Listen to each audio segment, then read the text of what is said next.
No buts harm to recording in this video. Hi friends, అందరికీ నమస్కారం. నేను మీ కేహెచ్ఆర్ని. ఈరోజు టాపిక్ ఏంటంటే హర్ష రూస్టర్స్ నుండి 2 టాప్ క్వాలిటీ భీమవరం జాతికి సంబంధించిన ఓల్డ్ బ్లడ్ లైన్ కలిగినటువంటి 20 పిల్లల బ్యాచ్ ని మీ ముందుకు తీసుకొని వచ్చాను. వీడియో స్కిప్ చేయకుండా చివరి వరకు చూడండి ఫ్రెండ్స్. ఇక్కడ మీరు ఫాదర్ ఏదైతే చూస్తున్నారో రసంగి బ్రేడర్ 5 లక్షలకి 1 లక్షకి 2 సార్లు విజేతగా చెప్తున్నారండి. అలాగే పెట్టలు వచ్చేసి రంగాపురం రత్తయ్య గారు అలాగే నల్లారి గారికి సంబంధించిన పెట్టలుగా చెప్తున్నారండి. వాళ్ళ దొడ్లో పెట్టలుగా బ్రదర్ మనతో క్లియర్ గా చెప్పారు.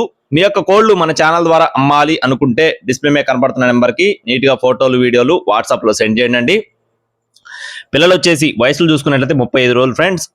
35 డేస్ ఏజ్ ఉన్న పిల్లలుగా చెప్తున్నారండి. ఫుల్ యాక్టివ్ గా ఉన్నాయి. పిల్లలు మాత్రం క్వాలిటీ కూడా ఎక్సలెంట్ గా ఉన్నాయి. మీరు ఇక్కడ చూసుకోవచ్చు అండి. వీడియోలు కూడా క్లియర్ గా అర్థం అవుతుంది. అన్ని కూడా చాలా మంచి యాక్టివ్ గా ఉన్నాయి. వీటికి సంబంధించిన వ్యాక్సినేషన్ మొత్తం కంప్లీట్ చేశారు ఫ్రెండ్స్. ఫస్ట్ డే మెరాక్స్, తర్వాత లసోటా, తర్వాత మళ్ళీ గంబోరా, తర్వాత మళ్ళీ లసోటా, మళ్ళీ గంబోరా, R2B వ్యాక్సిన్. ఈ వ్యాక్సిన్స్ అన్ని కంప్లీట్ చేశారు. మీకు కావాలంటే వీటికి సంబంధించిన వ్యాక్సినేషన్ వీడియోస్ కూడా అవైలబుల్ గా ఉన్నట్లుగా బ్రదర్ మనతో చెప్తున్నారండి. పిల్లలు మాత్రం ఫస్ట్ క్వాలిటీ మిస్ చేసుకోవద్దండి. చాలా అంటే చాలా గొప్ప లైన్ కి సంబంధించిన పిల్లలుగా చెప్పారు. బ్రేడర్ గానీ పెట్టలు గానీ ఫస్ట్ క్వాలిటీ సంబంధించిన కోళ్లుగా చెప్పారు. అడ్రస్ వచ్చేసి బాపట్ల ఫ్రెండ్స్. బాపట్ల నుండి హర్ష రూస్టర్స్ నుండి కనీసం 5 పిల్లలైనా తీసుకోవాలండి. బల్క్ గా తీసుకుంటేనే డిస్కౌంట్ ఉంటుంది. ఒక్కొక్క పిల్ల కాస్ట్ వచ్చేసి 1200 రూపాయలు చెప్తున్నారు ఫ్రెండ్స్. 1200 రూపీస్ గా బ్రదర్ మనతో చెప్తున్నారు.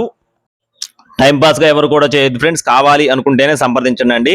ఎందుకంటే పిల్లల క్వాలిటీలు ఎక్సలెంట్ గా ఉన్నాయి. కాస్ట్ వచ్చేసి 1200 రూపీస్ అండి. బల్క్ గా తీసుకుంటేనే డిస్కౌంట్ ఉంటుంది. రవాణా అందుబాటులో ఉంటుంది. మరిన్ని అప్డేట్స్ కోసం please subscribe my channel. Thank you friends. జై శ్రీ.